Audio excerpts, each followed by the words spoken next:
자율주행차, 도시망공 모빌리티, 메타버스, 로봇, 사업자동화를 아우르는 이른바 4차 산업혁명 시대의 가장 중요한 것은 뭘까요? 아마 6세대 통신, 6G 통신 인프라가 아닐까 싶은데요. 산업구조가 극적으로 전환됐던 과거 산업혁명 시기를 떠올려 보면 철강, 석유, 자동차 등 새로운 산업이 떠오를 수 있었던 배경에는 때에 맞춰 구축된 철도, 도로, 해운 인프라의 확충이 있었습니다. 4차 산업혁명 시기에는 6G 통신망이 2차 산업혁명 시기에 물류망 역할을 하게 될 것으로 보입니다. 6G 통신은 말 그대로 현재의 5G 통신의 다음 세대 방식입니다. 5G보다 속도는 50배 빨라지고 지연 시간은 10분의 1로 줄어들게 되는데요. 지금도 문제없이 통신 서비스를 활용하는데 굳이 6G가 필요한 이유는 뭘까요? 가령 자율주행차가 운행 중인 상황에서 통신이 잠시라도 지연된다면 치명적인 결과가 벌어질 수도 있겠죠. 사물 인터넷을 넘어 만물 인터넷이 구현되는 4차 산업 시대에는 통신이 빠르고 끊기지 않아야 함은 물론 통신이 안 터지는 음영지역도 없어져야 합니다. 6G 통신의 상용화 시기는 대략 2030년쯤이 될 것으로 예측되는데요. 그보다 앞서 규격 표준화 논의가 이뤄지고 국가와 기업별로 6G 선점을 위한 경쟁이 벌어질 것으로 보입니다. 통신 장비 기업 RFHIC도 앞으로 펼쳐질 6G 통신 시대에 통신 인프라 확대에 따른 수혜가 기대되는 곳입니다. 사실 이 회사는 그동안 부침이 적지 않았습니다. 과거 중국 통신 장비 기업 화웨이가 주 고객이었는데 미국과 중국 갈등 격화로 화웨이 매출이 중단된 일이 있었고요. 통신 인프라 투자가 예상만큼 이루어지지 않으면서 근래 영업 실적도 썩 좋지 않았습니다. 그럼에도 RFHIC가 여전히 주목되는 이유는 이들이 주력하는 신소재, 질화관륨 사업의 잠재성이 높기 때문입니다. 질화관륨 기반 전력 증폭기는 현재 가장 많이 사용되는 실리콘 기반의 LDMOS 전력 증폭기와 비교해 제품 크기는 최대 절반으로 줄고 전력 사용량은 20% 절감 가능합니다. 효율은 10% 높습니다. RFHIC는 일찍부터 질화관륨 연구 개발을 시작해 통신용 대량 양산 체제를 구축했습니다. 현재 질화관륨 기반 제품을 생산할 수 있는 유일한 국내 기업으로 꼽힙니다. 질화관륨이 LDMOS보다 우월한데도 아직 덜 쓰이는 것은 가격 때문입니다.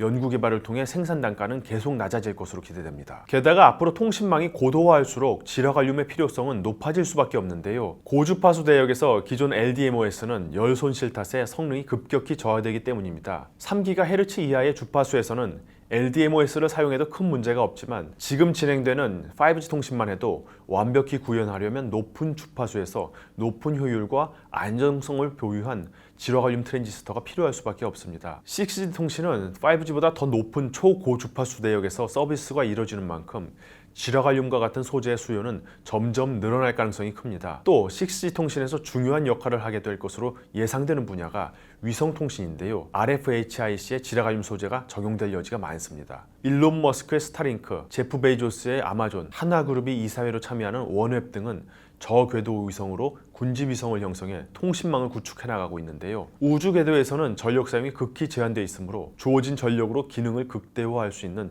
고출력 증폭기가 필요합니다. 질화관륨 트랜지스터를 이용한 전력 증폭기는 높은 신뢰성과 긴 수명, 고효율의 강점을 지닌 데다 저전압에서 동작할 수 있습니다. 제한된 환경에서 많은 데이터량을 처리하려면 질화관륨이 적합한 것이죠. RFHIC가 수행하는 국가 연구개발 사업 목록들을 보면 위성과 관련된 분야가 적지 않습니다. 물론 6G 통신 상용화 시점으로 잡고 있는 2030년 무렵까지는 길다면 긴 시간입니다. 실적 가시화까지는 몇 년은 더 기다려야 할 수도 있는 것이죠. 그런데 6G 통신 시대가 어느 시점에 전혀 새로운 기술이 도입돼 전면적으로 바뀌는 게 아니란 점을 유념해야 합니다. 5G 통신에서 점진적으로 발전해 나간다는 것입니다. 하나금융투자는 5G가 5G 플러스로 5G 플러스가 6G로 진화해 나가는 것이지 현재의 5G와 완전히 다른 형태의 6G가 생겨나는 것은 아니다라며 5G 플러스와 6G 도입에 따른 수혜도 국내 상위 장비 업체들이 받을 것이 자명하다라고 내다봅니다. 현재 5G 통신 투자도 꾸준히 이어지고 있는 추세입니다.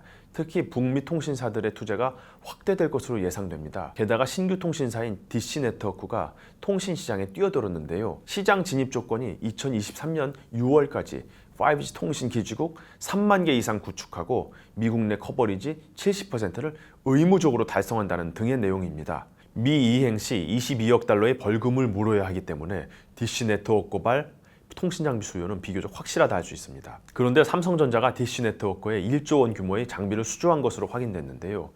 RFHIC도 삼성전자의 벤더인 만큼 수혜가 기대됩니다. 우리나라를 비롯해 5G 특화망을 확대해 나가고 있는 점도 긍정적입니다. 5G 특화망은 건물, 공장 등 특정 지역에서만 쓸 수 있는 5G망인데요. 우리나라에서는 이음 5G란 이름으로 사업을 추진하고 있습니다.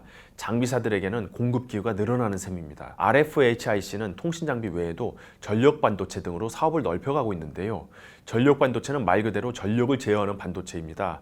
전기를 변환하는 부분에서 전압, 전류, 주파수, 직류, 교류 등 전기 형태를 변환하는 스위치 역할을 하며 전기차, 재생에너지 등에 널리 활용되고 있어 수요가 급증할 것으로 전망됩니다. 여기서도 핵심은 지러갈륨입니다. 전기차를 예로 들면 전기차가 운행하는 환경은 전압이 높고 고온을 견뎌야 하는 경우가 많기 때문에 실리콘 기반 전력 반도체보다 지러갈륨과 같은 화합물 기반 전력 반도체가 훨씬 유리한 것이죠. RFHIC는 SK실트론과 지러갈륨 전력 반도체 사업을 위한 조인트 벤처 설립을 추진하고 있기도 합니다. 전력 반도체 사업은 그 자체로 성장성이 크기도 하지만 통신과 방산에 집중된 RFHIC의 사업 안정성을 높이는 요인이 될 것으로 기대됩니다.